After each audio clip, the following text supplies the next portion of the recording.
Well, let's see.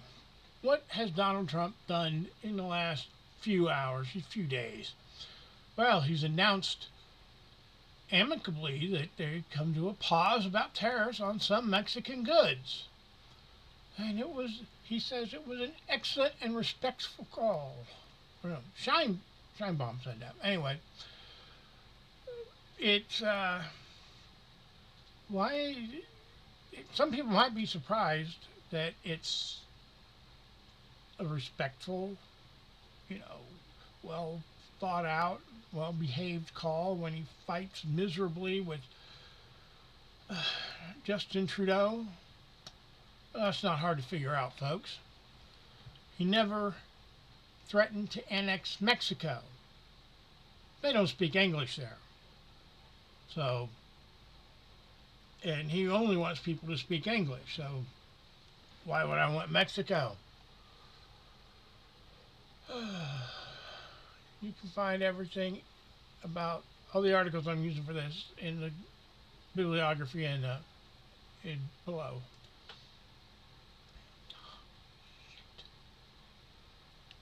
Well, what do we got now?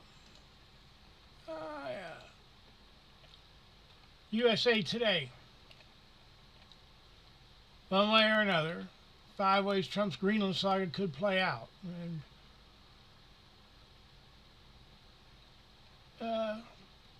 Greenland was supposed to be independent and asked to join U.S. Not very likely. Trump simply tries to buy Greenland. Not going to work. They've already said we ain't for sale. Puts the squeeze on Greenland and Denmark economically. Well, Denmark's a small country. Yeah, we do have some trade with them, but nothing like we have with Germany or the UK or France. So it probably won't hurt them very much. Though there will be a whole lot of people who are upset about losing weight because Novo Nordisk, which is a Danish company, makes Ozempic. So that would be one thing to turn a whole bunch of Americans against it. No, next one. Trump invades Greenland. Problem with this is it would trigger an Article 5 request in NATO's from the NATO Charter, which states that an attack against one member is an attack against all. But the mutual defense clause there does not stipulate that the attack has to be from a non-NATO member. That could be a whole can of worms. But the most likely is that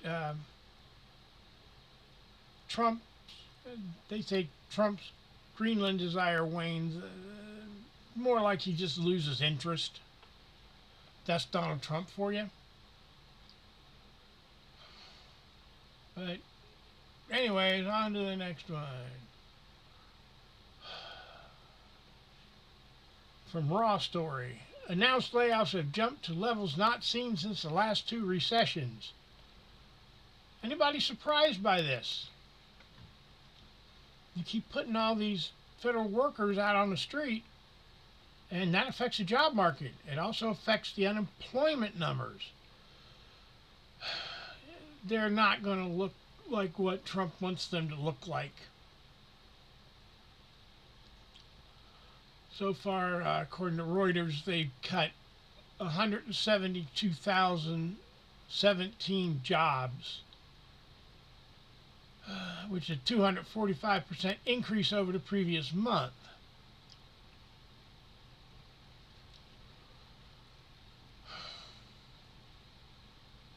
According to Elon Musk's Department of Government Efficiency, they've only laid off about 63,000 people.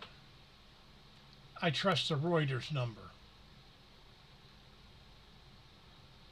which comes from Challenger, Gray, and Christmas, with a global outplacement company.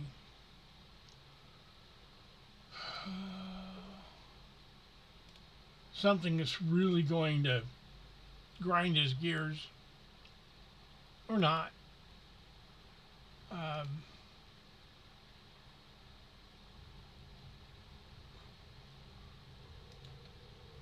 well, yeah. ABC News. Trump won't sign executive order to dissolve Department of Education today. Sources say, and if he's smart, he doesn't at all, because he doesn't have the authority to. It was created by Congress, and only Congress can close it down. How people seem to forget he's not a king.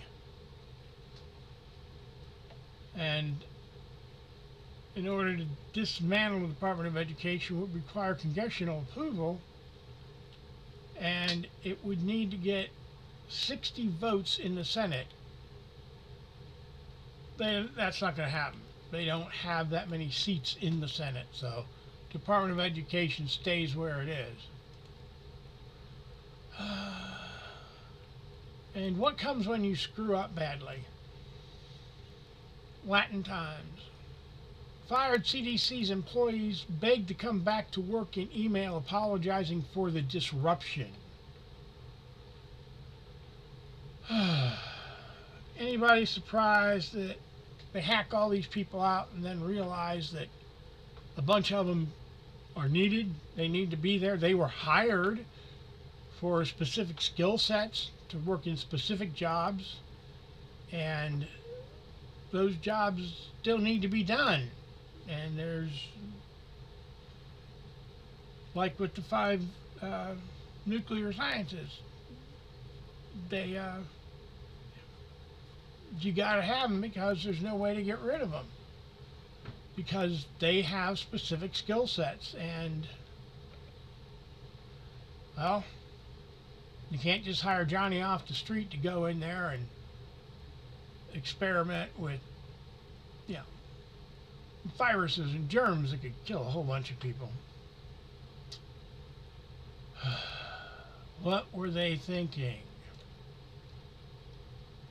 Now this will grind Trump's gears and make the world a less safe place.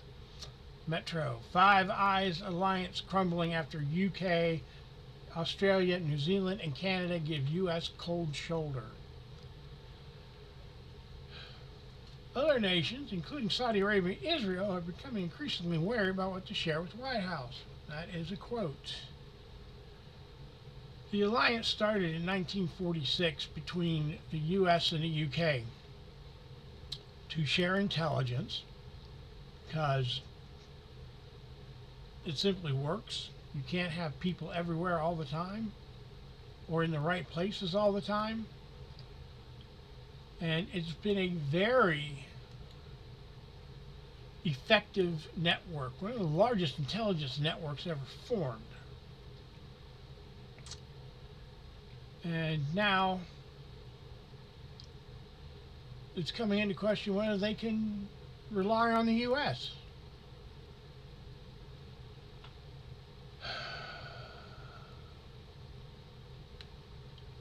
It's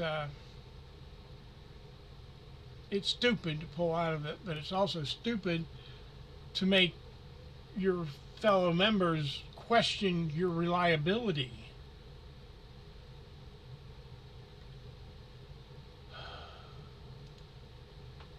He said in Ukraine that they didn't hold the cards. They didn't have. Newsweek. Ukraine war map shows Russian retreats on 3 fronts. Well, how did that happen? Possibly because they fight. And what doesn't stick in his mind is Ukraine has suffered hundreds of thousands of casualties, but Russia has suffered hundreds of thousands more casualties, KIAs, wounded in action.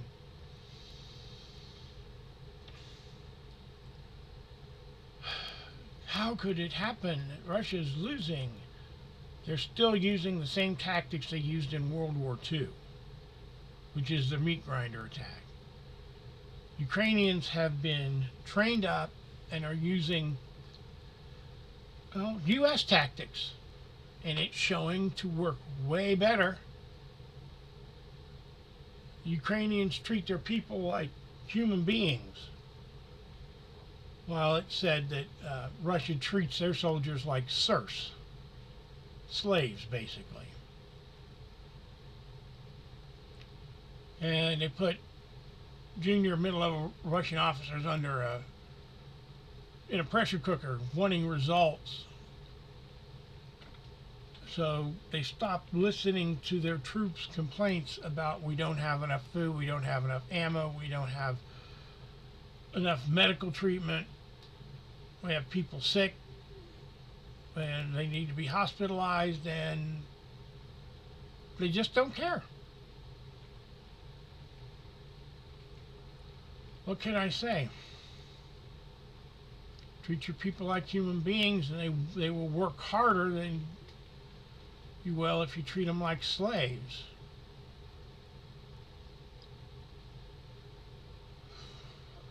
And for what it's worth, the Ukrainian forces are advancing near Toretsk, Poprovsk, and among other places along the line near there.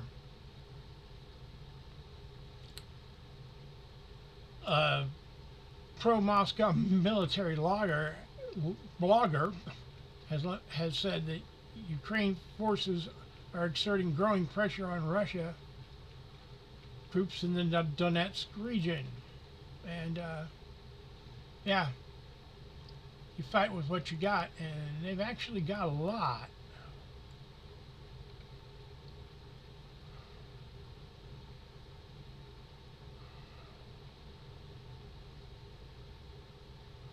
And we're going to close this out with something that probably wouldn't surprise anyone, but is still, I don't want to say disappointing, but yeah, it shouldn't disappoint anybody that Trump would do this, but from the Huffington Post, White House favored reporters outlet. White House's favored reporters outlet took payments for covering Trump.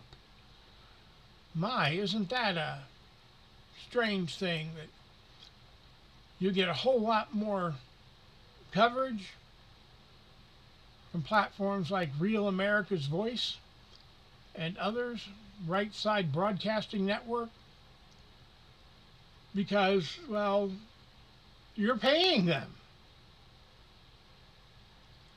Running a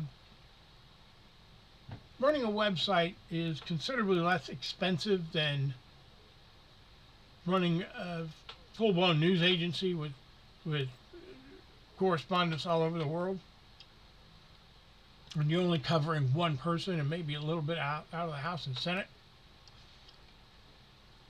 And he paid them $192,000 out of campaign funds, and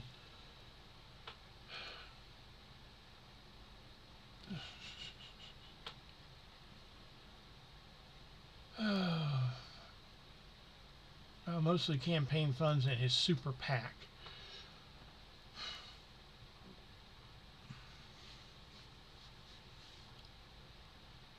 I don't know why anybody would be surprised that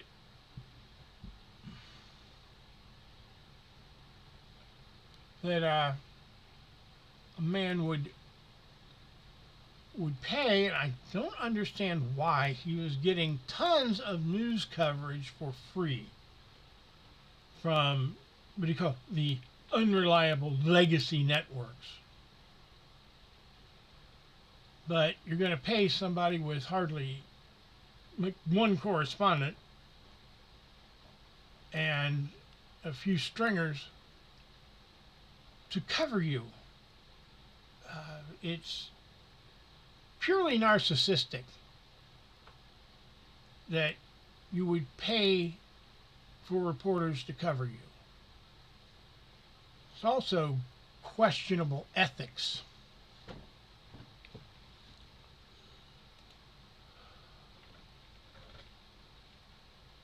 Well, I actually can't close unless you talk about good old Elon Musk himself.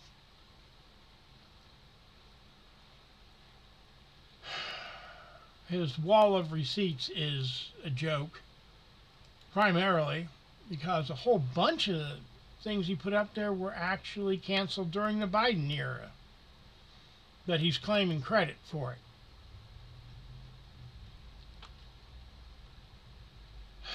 But like with the FAA, he wants to shut down their Verizon contract and move them to Starlink because it's more dependable.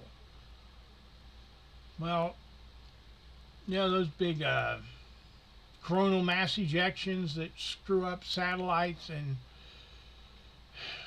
actually they shut them down to preserve them. And lo and behold, Starlink is a bunch of satellites. And he desperately needs this contract because a large contract, $1 billion contract with the Canadian province of Ontario got canceled as soon as he started doing this stuff. So he desperately needs to make up that money. What better way than using your position as the head of Doge. The Doge was part of, everyone wants to say Doge. I prefer Doge. It was the head of, I think, a Venetian Republic.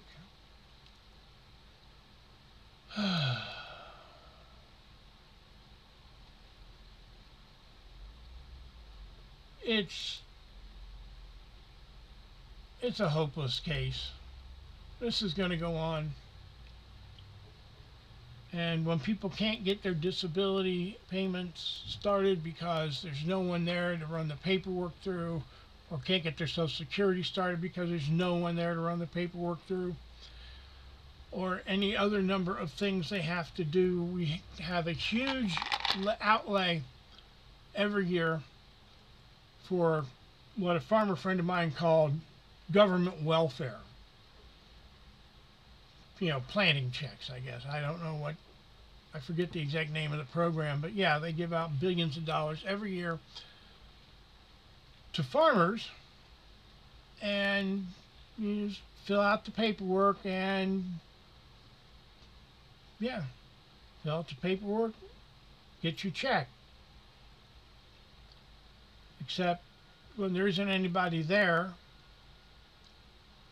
to push the paperwork through, those farmers, some of whom rely on that heavily during the planting season, just aren't going to get it, or won't get it in time.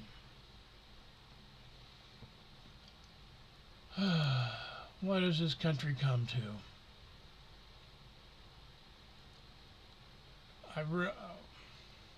On another note, I got to throw this in at the last minute. New Zealand's ambassador to the UK said the quiet part out loud. And he questioned whether Trump really understands history. Well, just an offhand comment like that. And New Zealand's foreign minister said it was deeply disappointing, does not represent the views of the New Zealand government, and makes his position as High Commissioner in London untenable. Quote,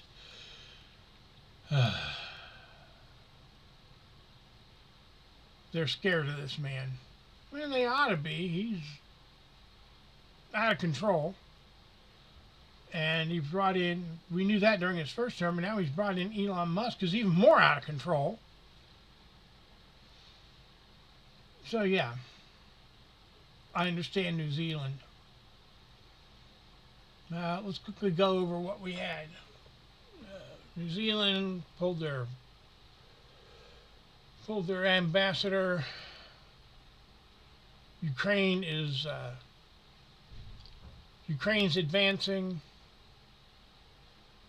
Trump paid for media coverage. Five Eyes alliance is looking very unstable. Musk is using Doge to divert federal funds to his company. CDC is having to beg employees to come back because they really need the scientists. Trump won't sign away to dissolve the Department of Education because he can't. Trump pauses tariffs with Mexico politely, as opposed to dealing with Canada. Layoffs have jumped to levels not seen since the last two recessions. And one way or another, by hook, by crook, or military force, Trump wants Greenland. Have fun, folks. Enjoy your day. I probably won't, but hey, I'm sitting here with a cast on my leg and can't get down to my regular studio, so I'm working with what I got. Thanks for watching.